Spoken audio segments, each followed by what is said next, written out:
Hi, everybody. So welcome to the Ohio Balance of State HMIS Reporting Overview webinar. Before we get started, I just wanted to cover some basic housekeeping items. This webinar is being recorded and will be made available online. All attendees are on mute.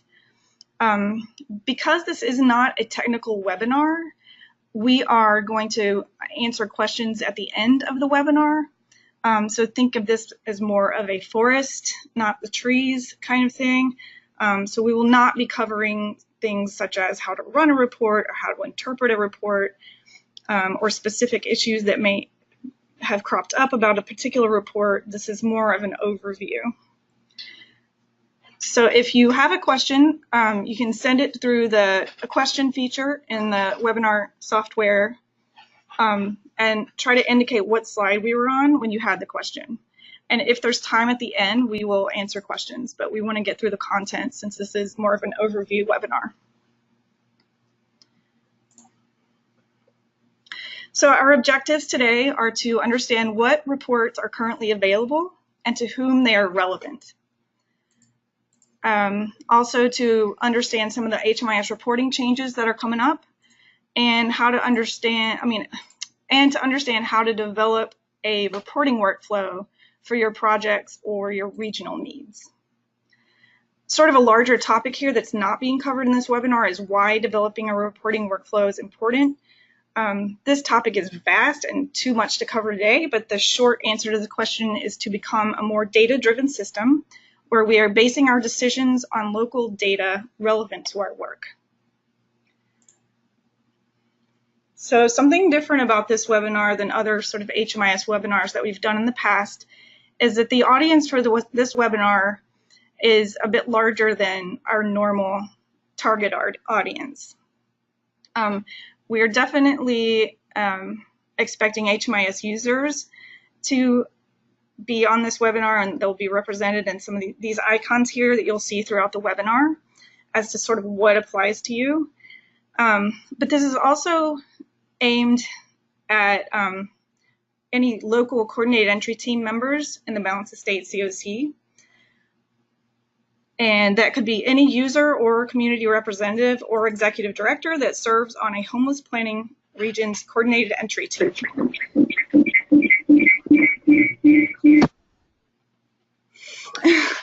Oh, that's okay. And then also it's aiming to speak to management and executive directors of agencies in the Balance of State COC. And this could be the management of a particular agency. So, and this is, we've tried to divvy our content up related to this, but we do this knowing full well that most people listening wear multiple of these hats. So you might be a user and a manager. You may be on a coordinated entry team and an executive director. But the icons here that you'll see just apply to you while you're wearing that hat. So just so that's clear. So our agenda today, we are going to, first we're going to talk about what the current reporting systems are and the coming changes. Then we're going to go through the recommended reports and workflow, which is sort of the meat of this presentation. And then we're going to talk about the COC processes and the related reporting, so the reporting that goes along with some of the COC processes.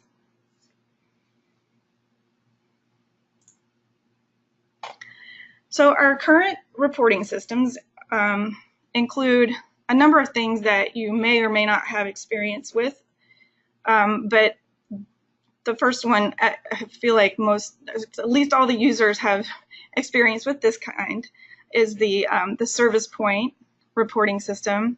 And that's just basically all the canned reports that are available. And I'll show you what that looks like in the next slide.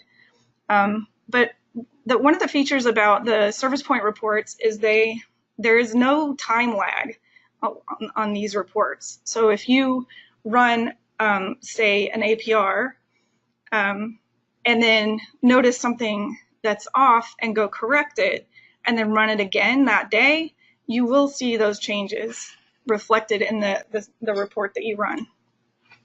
Another feature of the service point reports is that anybody with an HMIS login can access and run these reports. You don't need a special license, which brings us to ART, which is also in Service Point, but you have to, if you're a user, you may or may not have access to ART. However, if you are in that situation and you wish you did have an ART license, you can just ask us and we'll give it to you. And those reports do have a 1-day lag. So if you run a report today and notice an issue and go correct it and run it again today, it won't, it will not reflect your changes, but tomorrow it will. So that is one big difference between the ART reports and the Service Point reports.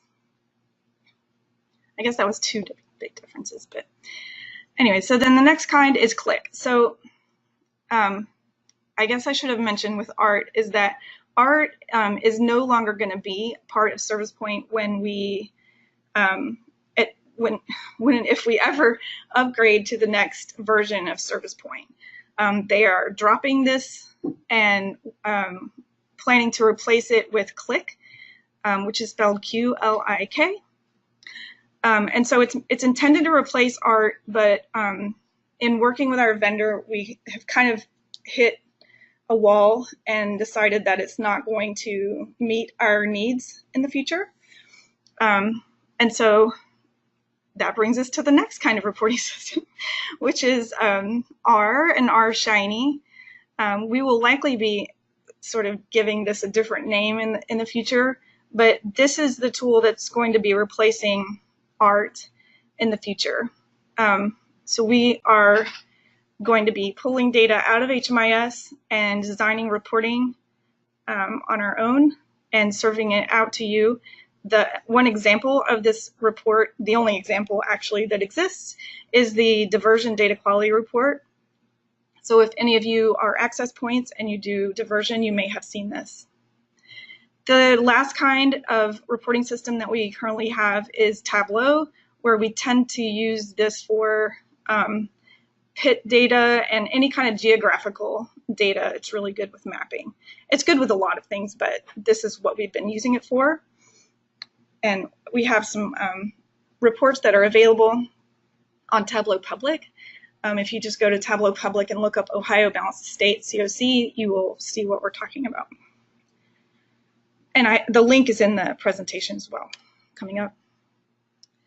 So again, this is just sort of what it looks like. If you log into Service Point and you're looking for the reports that are in Service Point, this is how you get to that. You log in and you go over to the left sidebar under Reports, and there they are listed.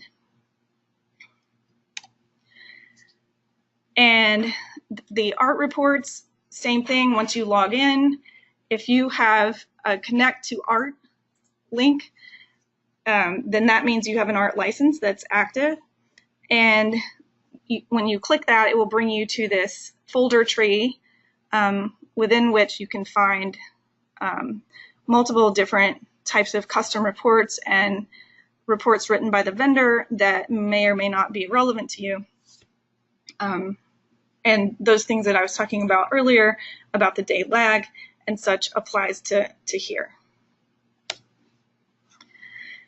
So then, yeah, moving on from ART, the new shiny thing is going to be, it's called R Shiny.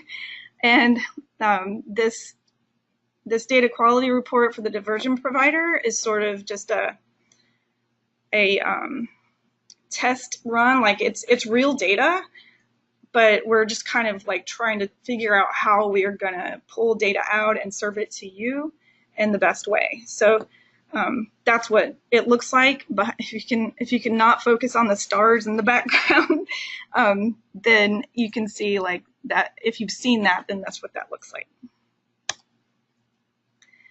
And so, right, like this says, ART is still in use, but we will slowly be phasing that out. And just to not panic anybody, we're not ending access to ART anytime soon.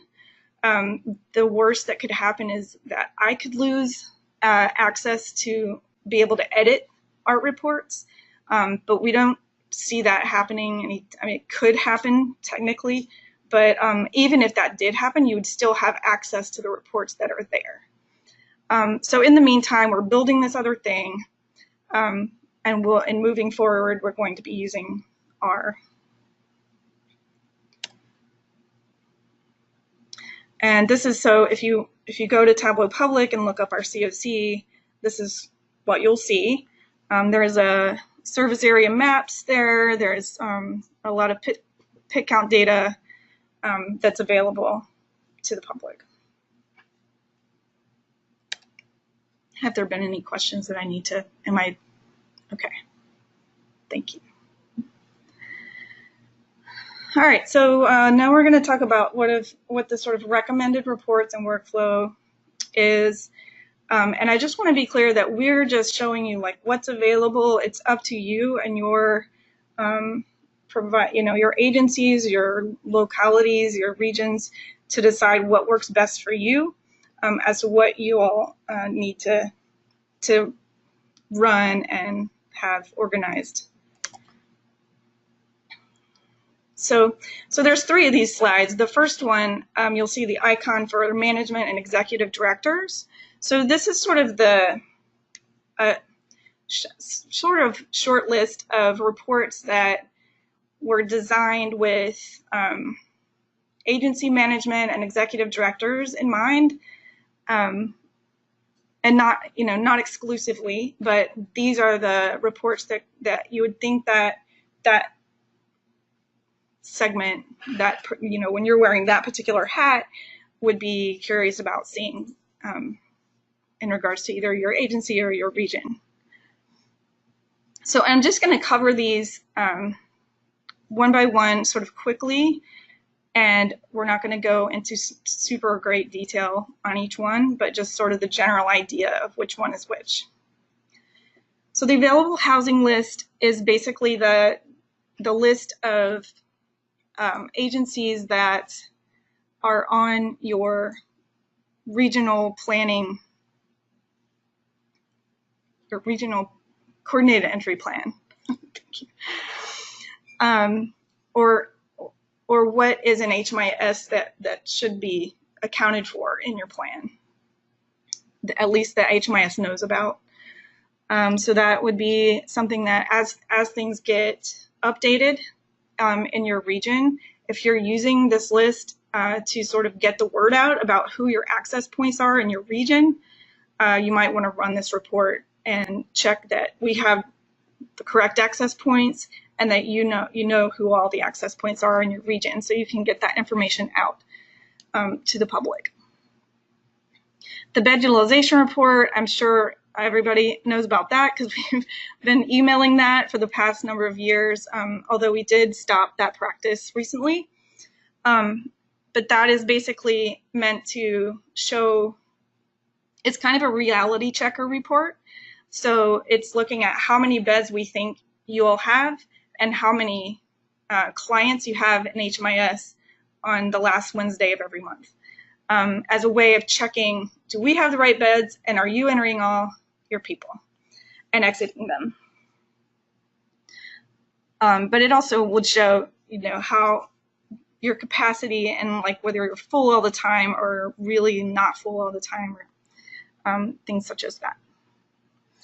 So the COC performance report, that report goes with the performance management plan process, which we will discuss later. The brackets with the YYYY in it is just a year. So usually I'll have the report saved like that. So I think there's a COC performance 2018 right now. And so frequency we have quarterly because this report is run quarterly and published on the Cohio website. And it has project level data on it, and that is public. Next, we have the county data, and this is just an as-needed kind of report, and it shows where clients in your county are being served. Like clients that are from your county, where they're going to be served, whether they're staying in their county or if they're going somewhere else, and if somewhere else in Ohio, then where. And then it also shows where the clients you're surveying are coming from. So in planning and such, this report may be useful.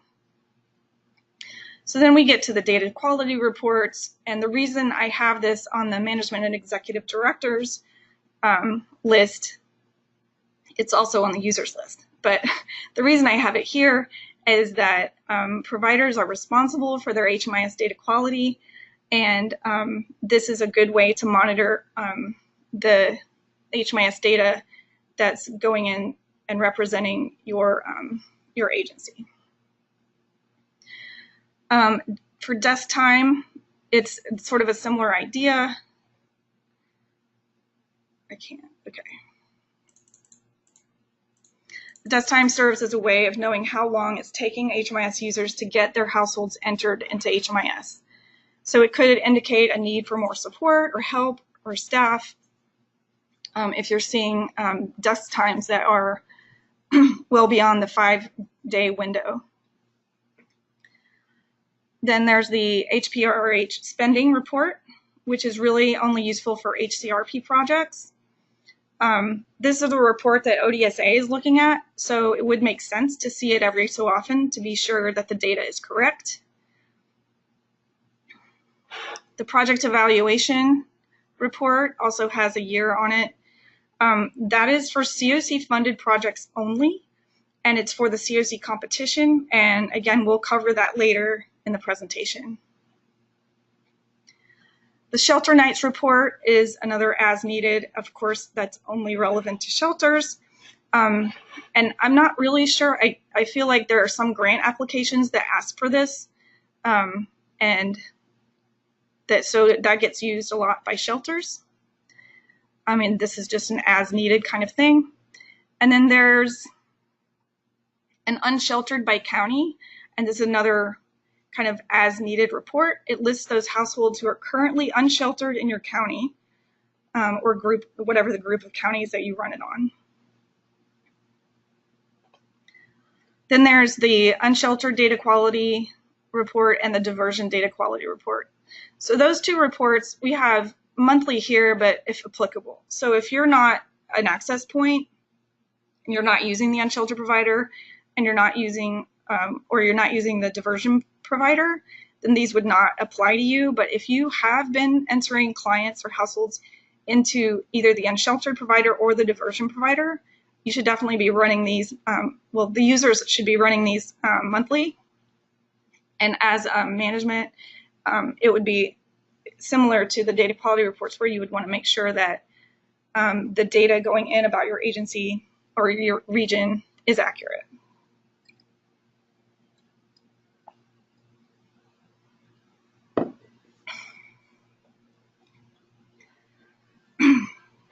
Sorry. So then the next report we have here is the COC APR, which will also be covered later, and the ESG CAPR, which will be covered later. Oops. And then the county level PIT data, which is out on Tableau, and this is just something that may be needed for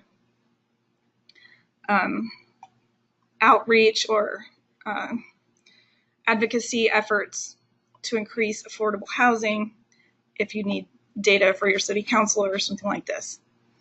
And then the service area maps, that is just for reference in case you're curious about like what the service area is for you know, your local VAMC or whatever, like which one covers your county kind of thing. And you can find that kind of information out at this place on Tableau.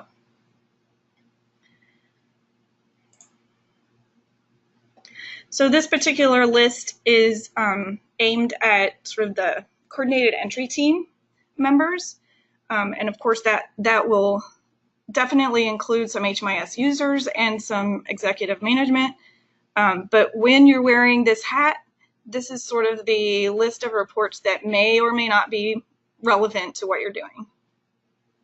So the first one is the bed utilization report, which I already discussed a little bit, but this could be used as a way of gauging sort of who has open beds or who tends to have open beds. It's not really like real time necessarily.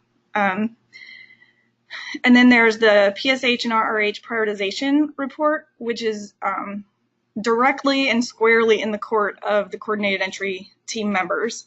It was written for that specific purpose and gives a list of those households in your region or county that are eligible for PSH and RRH, and helps give you enough information to help you prioritize those households for permanent housing.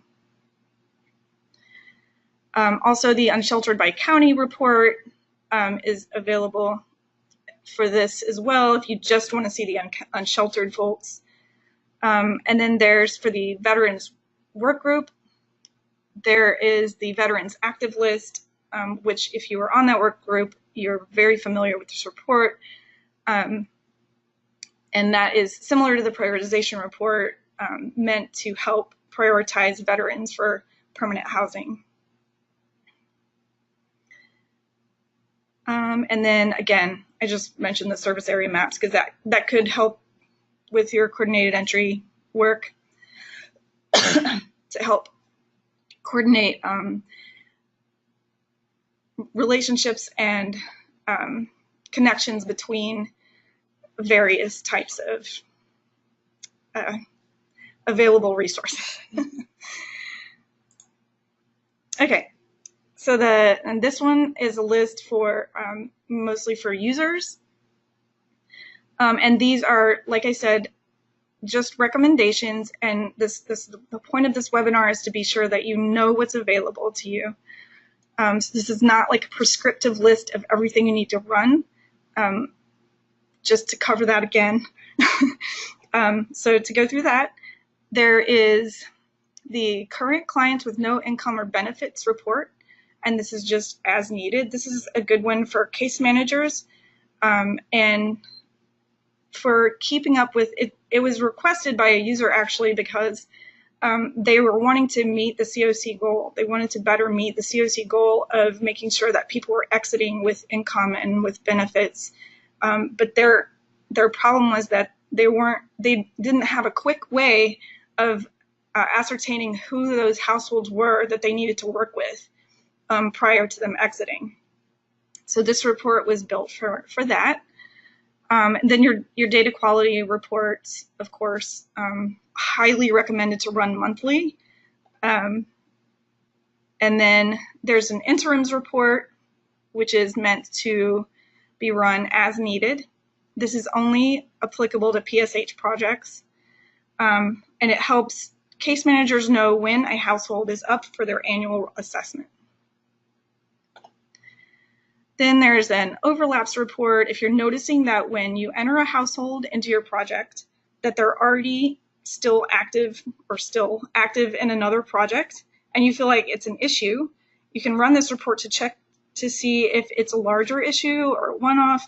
If you have these kinds of situations, we're happy to help you work with the other agency that may be leaving their project stays open, or to help with that issue. But this report would show those kinds of problems. So the RRH and PSH move-in date report is another sort of reality checker report.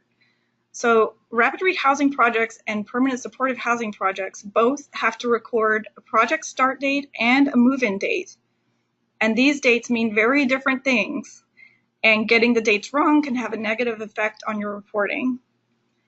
This report shows which households exited without ever being housed, which ones are in your project still but haven't been housed yet, and which ones have exited after having been housed. So this is a good report to run if you're wanting to be sure that you're completely caught up on your data entry, if you're a rapid rehousing or PSH project. There's the unsheltered data quality report as well, which I already covered. Any user who's entering unsheltered clients into the unsheltered provider should be running this report at least monthly to be sure that you're doing it correctly.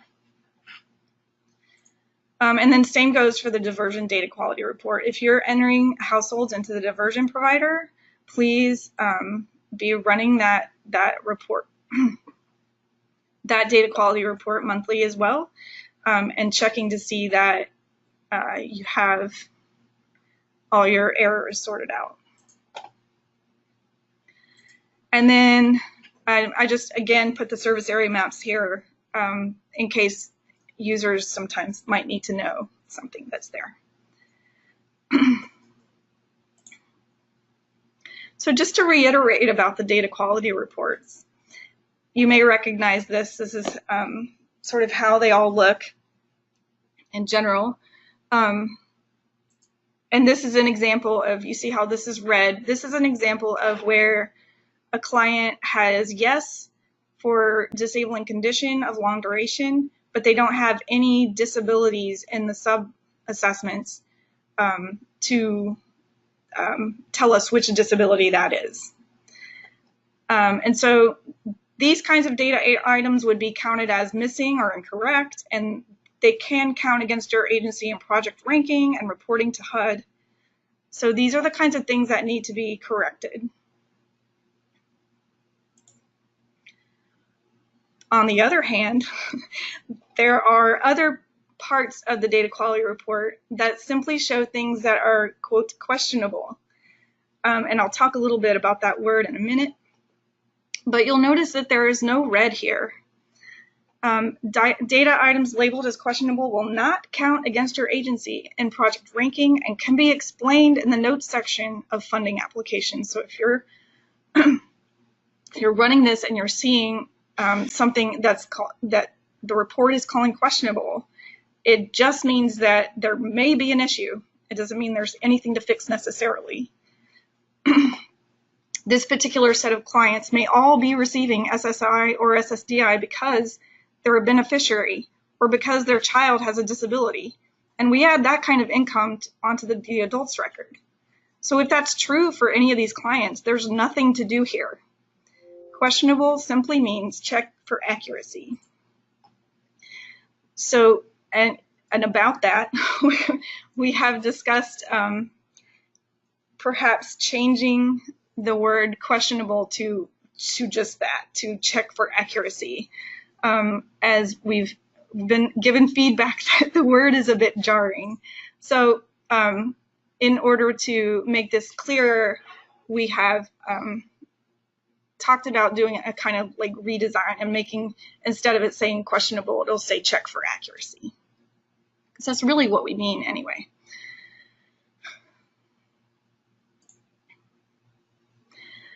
So data quality monitoring, the HMIS team monitors your data quality reports monthly. So we do it in a kind of, we export all the data quality data into a system that gives it back to us in this nice, pretty way. And we can see trends, and we can tell who has, say, the most of what kind of error. And so if there's a particular error that we need to chase down, excuse me, say for the new report that I'm working on right now for HUD, where any household issues are just not okay. So we can go in here and see like who all has household issues and know exactly who to call and what the client IDs are and this kind of thing. And so we can see these kinds of things about the unsheltered provider and about the data quality 1 report and the data quality 2 report. Excuse me, I don't know what's wrong with my voice. So when, yeah, we meet monthly and go through this to see what we need to work on. So were there any questions that I should, anything I'm missing? Nope. Okay, what time is it? Do you think it's important to go over what project types overlaps is an issue, or is that going to just be confusing? Overlaps. Okay. No, it That's a good question. Let's see. Overlaps. Overlaps are applicable to really, okay, for emergency shelters, safe haven, transitional housing, rapid rehousing, but from move-in to exit, and permanent supportive housing, but from move-in to exit. The ones that are not, where it would not matter, are services-only projects, prevention, and outreach. I was trying to type something in the chat, and I know people worry sometimes when there's project starts for PH, but it's just not an issue till move in. Right. Thank you. Okay, so now we're going to talk about COC processes and related reporting. So every time I said like we're going to cover that later, this is where we're going to cover it. So first we're going to talk about the performance management plan. And so the Balance of State COC board updates its performance management plan, also known as the PMP, annually. The performance management plan outlines all the goals for every project type in the COC. So this process applies to everybody that's on this call, because your project type is likely covered here, where the goals of the COC would apply to your project type. So if you want to see what those goals are, if you're not already familiar with this, you can go to this link and read about all of that and see the document that is included. There is a work group for that plan, and if you're interested in being involved in the maintenance of that plan, then you should contact the COC about that. Would that be Erica? You can just email Erica about that, and you can be involved with that. It's an open process. So then based on that plan of what all of our COC goals are, this report called the COC Performance Report uses all of the measures that are listed in this plan and basically gives you a provider level view of where you are on each goal. And if there's, just in case there's like question or worries that you can tell that it's being calculated, how it's being calculated, because it even tells you like what the client IDs are that are being counted to be included in those numbers. And then every quarter, this report minus the client level detail is reported out and published publicly, but it just lists all the providers and all of their performances on all of the goals.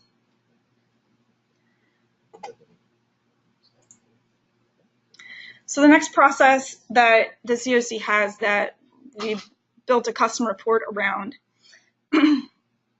is our project evaluation.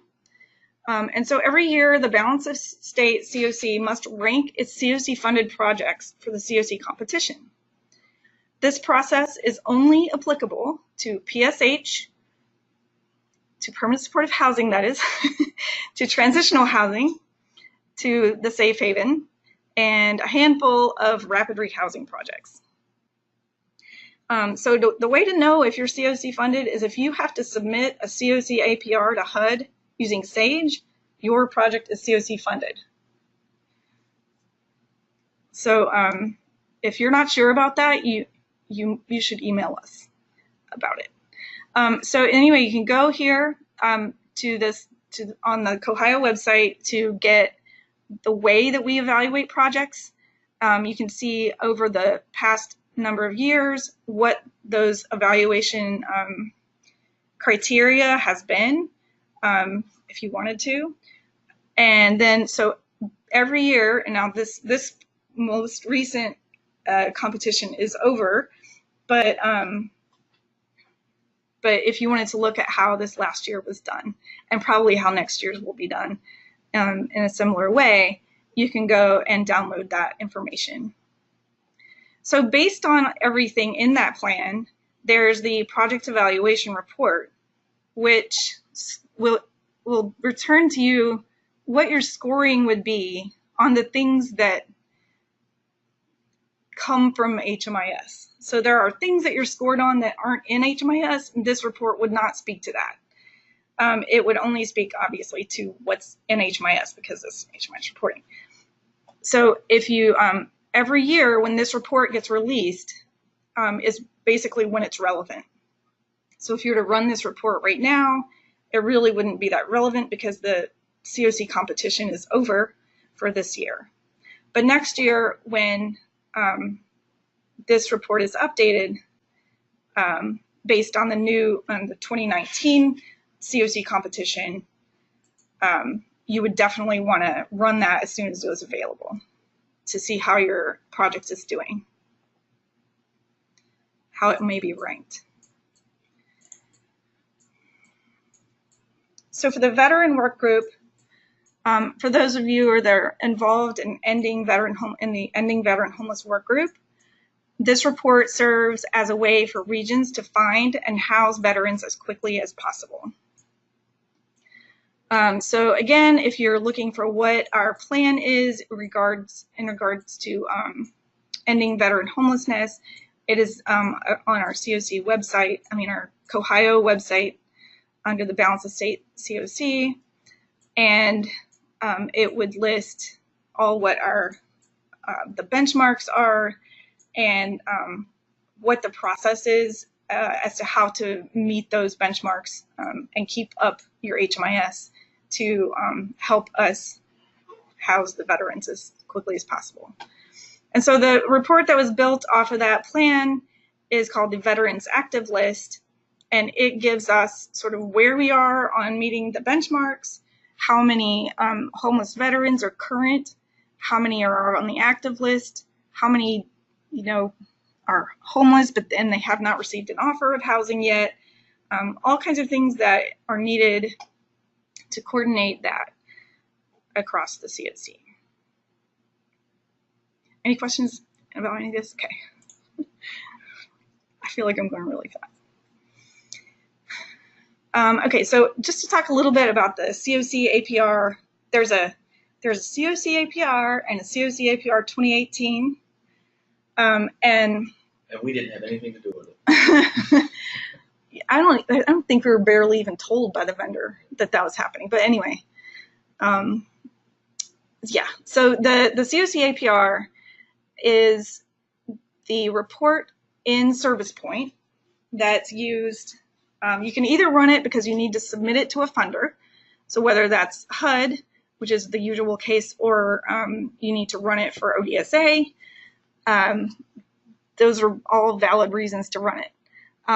Another valid reason to run it is if you would if you're looking for a reliable live report that is in Service Point, like say you don't have an art license or you just want to see like the live data right now, this is a good report to pick to run because it's being maintained. So like as opposed to the quote entry exit report, which is obsolete, this one is maintained because it's a HUD required report. It's faster to not have to like go into art and wait on that. So it's a really good report, and that's why I put a little heart icon there, because it's just really a widely used report. And then, so back to the 2018 versus not 2018, the SAGE submissions, I don't know what date it changed, but if you're submitting to SAGE now, you need to run the COC APR 2018 one. So when you download the export for that report, it should be the COC APR 2018 if you're uploading to Sage. It kicked them back. Like What? the ones that, like before the new one came out. Yeah. Like, so. Yeah. But anyone who submitted it, it's good. Yeah. Right. Thank you. Right. So there's not a way to submit the wrong one. But if you don't want to like waste your time and use the wrong one first and like worry about that, just know that if you're trying to upload to Sage, use the 2018 one. Another thing about this report is it's meant to be run on exactly a 1-year date range if you're expecting all the questions to be exactly correct. You can run it on any other date range you want, but there are certain questions on the APR that will not come out correctly if you do. So just bear that in mind. Also, it can be run on multiple projects, but you need to email hmis@cohio.org to ask us to help you with setting that up for you, because we have to do that from our end. Also, you can either export it for upload to HUD, or you can print it to a PDF, and I think that's how you would submit it to ODSA, right? Yeah. And there are trainings galore on how to print and export and all this kind of thing. That's not what we're going to get into today so much, but and again, having an art license is not necessary, so it's another reason we like this one.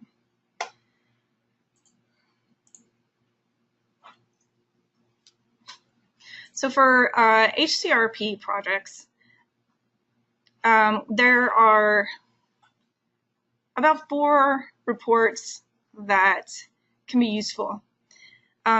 We know that the COC APR, and since the 2018 one came out, I don't know which one, like which one they probably wouldn't have, I don't know. I don't know. Yeah, you did have to clear it with them, which one they would want. But so that's used by all the HCRP projects for semi-annual and annual reporting to ODSA. Also, the COC performance report, which is also known as the QPR, is used to answer some of the questions on your HCRP application annually. So it's a good idea to keep informed about what data is being collected, how that's being shown on the QPR about your agency. And then a very few HCRP projects have to submit the ESG CAPR. So that's also a canned report located very near the COC APR. And then the HPRRH spending report is used by ODSA for monitoring purposes, and we kind of already talked about this one. ODSA is kind of expecting about 75% of your HCRP dollars to be spent on rapid rehousing. So that's a good report to run to be sure that you're meeting that and that your data is correct.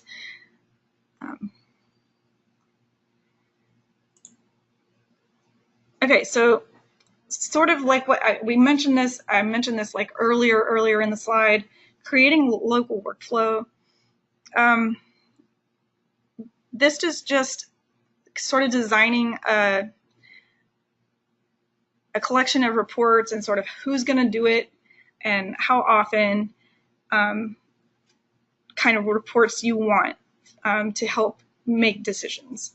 So the 3 things that either regions or organizations should be considering in trying to figure out what your local workflow would be is sort of what kind of decisions are you already making, and what things do you wish you knew while you were making these decisions.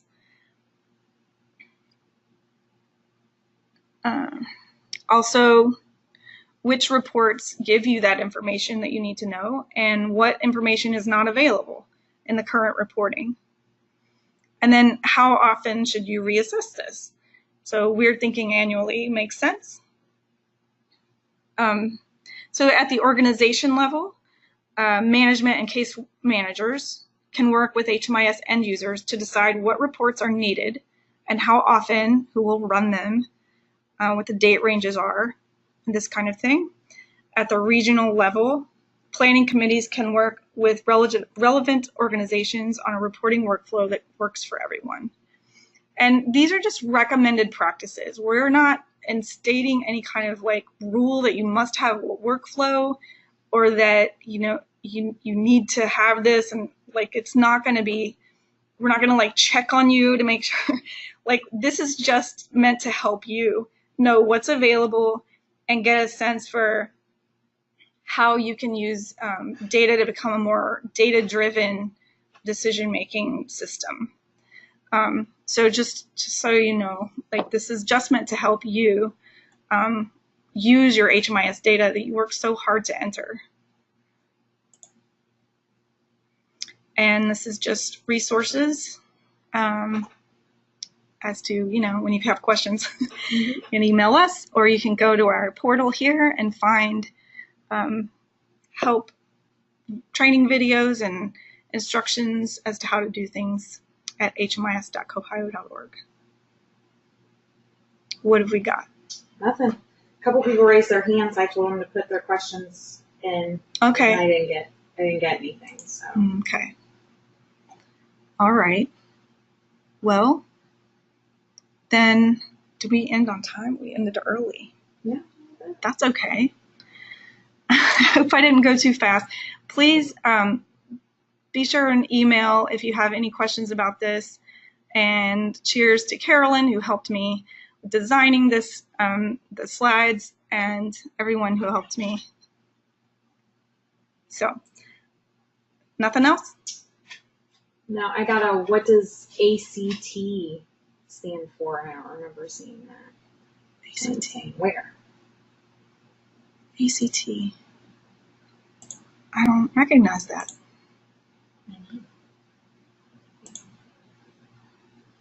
Yeah, I see that.